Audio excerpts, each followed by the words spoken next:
Hello guys, this is Naga playing some Dyna Blaster. This is another one of my DosPot games that is a series focused on DOS games that I've either played or loved or haven't played.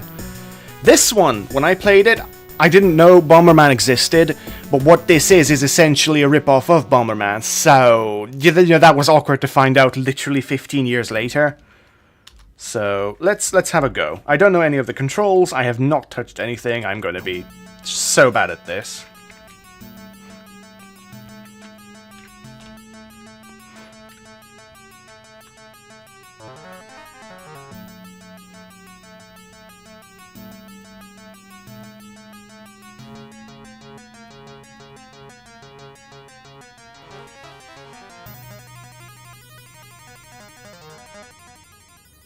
So they took our girl, we gotta get her back. Okay. I know the basics, and I remember this being more long than difficult. How do I put down bombs? And my mouse should probably not be on there, I apologize for that, that was very unprofessional. Control. There you go. I have not played this in quite literally 20 years. Some of you, in that time span, have gone from not existing to nearly being done with school altogether. And that's a fucking terrifying thought.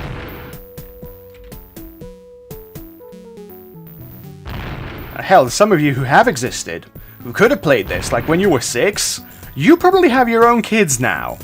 You might have your own company now. And, yeah, wait to make myself feel old. That's the exit. It's not gonna light up until I until I kill everything. That's basically what it is. You do this to a timer. There will be power-ups that mean you have the ability to put down more bombs, and or the bombs have a longer blast radius. And it's this over God knows how many levels, but quite a lot. I think there are boss levels that I can't remember what they are, but I do feel like there were special levels. So now that my flame is longer after that power-up, I can be a bit weirder about where I put my bombs. Especially in hindsight, there is nothing special about this game. I like how solid the bricks look, and some of the designs are adorable, like even now I'm thinking that's cute, but, you know, nothing about this game is that special. Which isn't to say that it is not a good game, despite being, as far as I'm aware, a rip-off. So that might also not be true. But when I play this, Bomberman comes to mind, and, you know, you'd be hard-pressed to confuse Bomberman with anything else. I shouldn't actually be blowing those up, simply because my goal is to kill these things. So I can get the hell out of here. It's very unlikely for me to die, and I don't think I'll play this through to completion. There's nothing else. There might be different enemies that look different, but if it's a whole lot of this, then that wouldn't really make for a good bit of entertainment, would it? Like, I could feasibly do a long play of it, but I would need so much drugs. So much? So many? Don't worry about it. I'm English, ostensibly.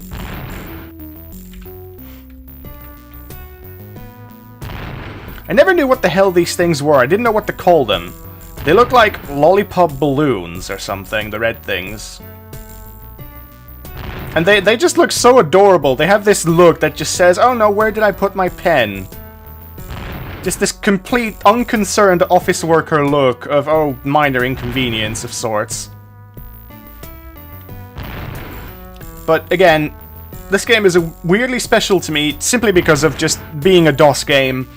Like, from that era when you didn't have a whole lot more and a whole lot better to play. You know, or so I thought at the time. But, it brings back memories. Memories of nicer times. Memories of, well, not nicer than now, but possibly just, I'm not sure. There was a time in my life when things were not even better, but they were different. There was a period when things fell apart quite spectacularly, and this is before that. This is when things were still good. And I realized that I shouldn't muddy what I feel about a game with just its non-merit of when it came out. I'm trying not to, and I don't think I am. But at the same time, it is undeniable that I remember this game. I had fun with it, and yeah. Like back from the time when you had to fiddle around with the DOS and MS-DOS prompts, when you had to go into setup and install software to set up your thing so there would be sound, so the sound was correctly configured. Who remembers having to set the IRQ and the DMA and the god knows what? I sure do. I remember someone showing me like the Mortal Kombat fatalities, and I just lost my mind completely.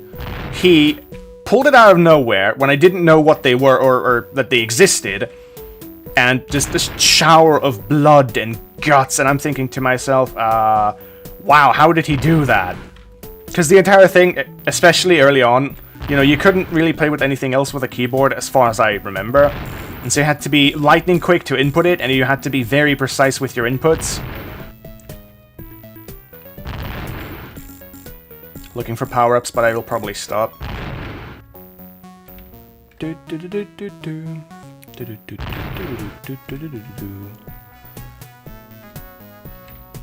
For me, I guess one way to explain this in a way that makes sense is this is my Nintendo. This is what I had instead of Nintendo. I enjoyed this because I didn't have a NES or a SNES, and I don't really think I got the short end of the stick entirely. There were some really good creative games out there. I will say that it is one of my regrets that I have never played the original Zelda. I don't regret, obviously, not playing the second Zelda game because, you know, but the first one possibly. It's what started everything. Oh dear. A personal anecdote, like kind of relating to that I can share is I have no such regrets over Persona. Persona is one of my all-time favorite series ever. But the first game is an unmitigated garbage fire that I violently hate. It was torture playing the first game.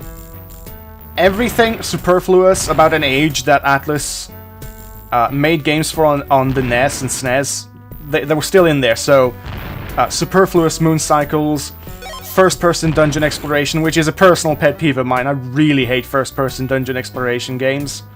They're very limiting, and I have control bombs now, so I tell the game when to detonate them, which makes eliminating these things really easy, because I can just kind of wait. So I played Persona 1 initially on the PS1, and literally 10 minutes in, I was just so pissed off that I quit. Then I heard that they remade Persona 1 on the PSP. It was a completely redone, so combat was faster, localization was updated, and that sort of thing. I still hated it! I hated it so violently because it's full of padding. One dungeon, you know, you're not back and forth anyway, but one dungeon is, go here for story reasons, you go there for story reasons, oh no, your party falls down a pit, you know, multiple level pit, I'm not sure how that works, and you're supposed to make it out of there to go back to where you fell down and challenge the boss of the dungeon. That, on paper, seems straightforward, except the dungeons were deliberately annoying and confusing, with enemies that love status effects out the ass, huge damage range, that means an attack can do 1 damage as easily as it can do 50 damage. Then you make it up, and guess what happens? The fucking protagonists fall down the exact same hole, forcing you to do the exact same dungeon all over again. Granted, this time you'll have the map that you have now somewhat completed to know where you're going, but holy shit, I was not amused. For me, it is a bad game. It is the worst Persona game. It is even worse than Persona Q, which I think of as even more badly padded and even more full of fake difficulty. Because, holy shit. Please do not get me started. I'm gonna stop there because honestly, it will sound like I'm on a crusade against Atlas if I don't. I love the company. They've treated their fans mostly alright. And, you know, Persona's a massive, wonderful, creative series. But it is a bit like Assassin's Creed. Assassin's Creed 1 I've always viewed as the shittiest of all of them. Worse than 3. Because it started everything. It wasn't refined, it wasn't well done. Guards getting suspicious when Altair goes past them on a horse. Altair being completely and utterly unlikable. And dreadfully boring. The various other game mechanics, the awkwardness of combat. But, and this is what I call Assassin's Creed syndrome, Assassin's Creed 2 came along, and it updated the formula, it fixed issues, it made gameplay a lot more fun and smooth, and that's got to earn my respect. I have greatly enjoyed Assassin's Creed 2 and Brotherhood and whatever. I can't even remember their names, much less where I stopped, but suffice to say I never completed 3, I got very bored. And I can't play 4 for some weird technical reasons. I got a nice special edition as a birthday gift quite a few years back, but there's something with the resolution that does not want to agree with me. So I haven't really played it. But yeah, Persona series was victim to what I call Assassin's Creed syndrome, which is a how did this get made game, just pushing through an entire series that gets better and better.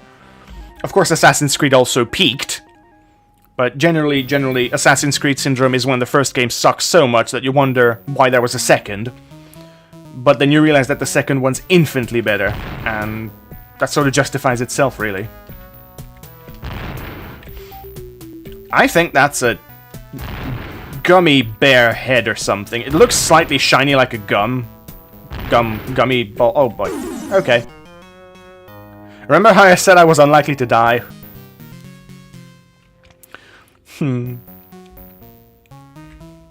This does remind me that I've been watching the Gummy Bears. Right around the time where I would have played this. Fuck off.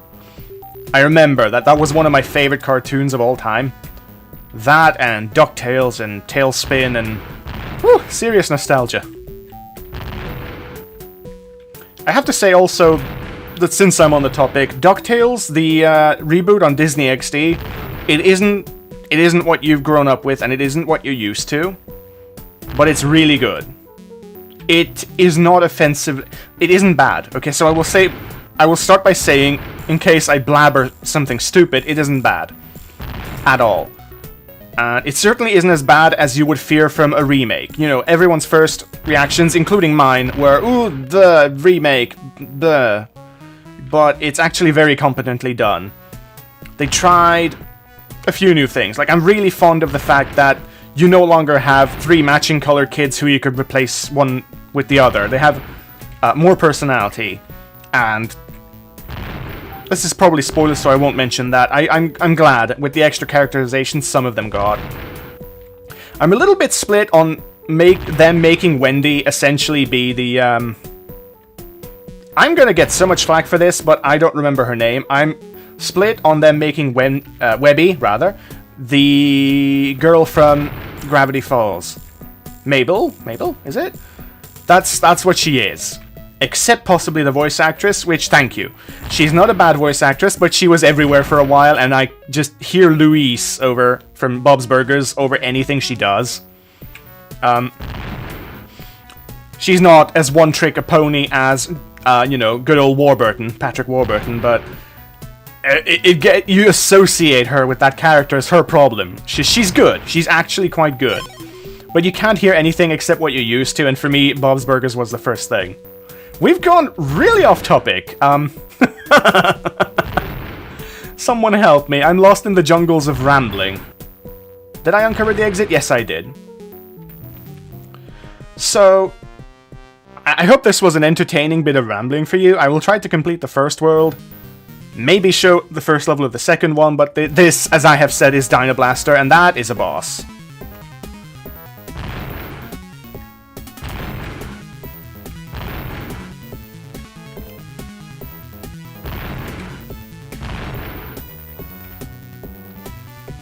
Excelente. That was really easy, holy crap. I mean, I guess he was the first one. I didn't remember that your upgrades carried on between levels. I thought, like, a new level was a new you, that you would reset all your upgrades and have Jack plus shit to work with. But, well, obviously I was wrong. Which is great, because it makes this so much easier. Imagine if you just had the one shitty bomb that had the one square blast radius. This would have taken quite a bit longer. Oh, the bombs do block that guy. There we go.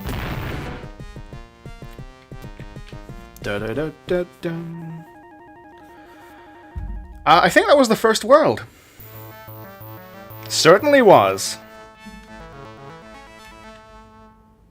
So, there you go. There's Dyna Blaster, a whole bunch of the 90s, and some insane rambling from an old dude.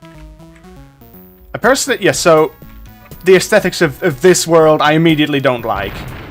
It's nothing even personal, I don't think. It's just, I don't like how this looks. It's just worse. It's less, like the walls in the other world look solid and fun to blow up. These are just like, what are these, bushes? They can't be boulders because they're green, and you can, like, render, obviously you can render the boulders that are the invincible bits, so not quite sure what this is. Anyways, this was Dyna Blaster. Thank you so much for viewing another episode of DosPot with me. Come take a trip down nostalgia lane with me some other time as well. You have a great day now.